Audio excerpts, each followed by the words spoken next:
DJ दूधी।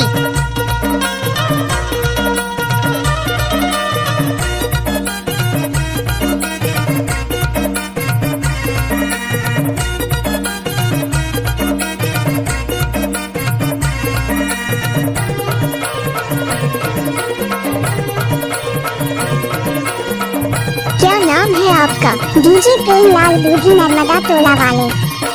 नौ दुर्गा नौ दीना, नौ दुर्गा नौ दीना, नौ दुर्गा नौ दीना जी।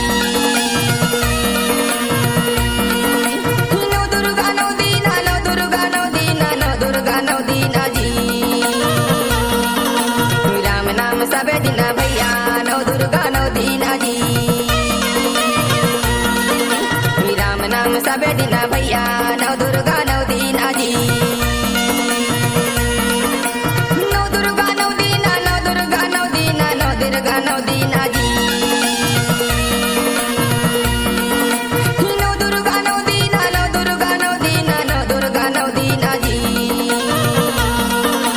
राम नाम सबे दिना भैया, नौ दुर्गा नौ दीना जी।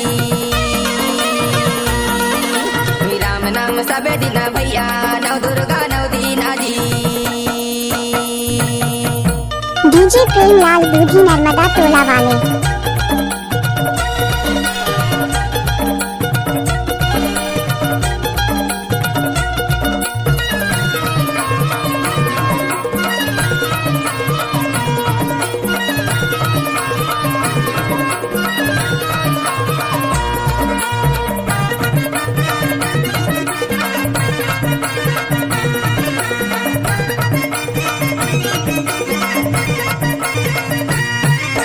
क्वार के महीना में तोला मनायन, जगमग जोत जलायन जी।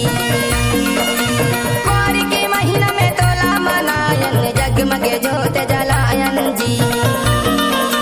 जगमग जोत जलायन मोदाजी, जगमग जोत जलायन जी।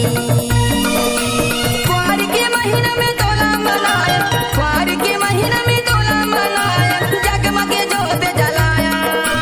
नौ दुर्गा नौ दीना जी। राम नाम सबे दिना भैया, नौ दुर्गा नौ दीना जी। राम नाम सबे दिना भैया, नौ दुर्गा नौ दीना जी।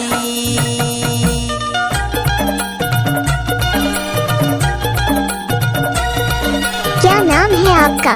डीजे प्रेमलाल नंदा।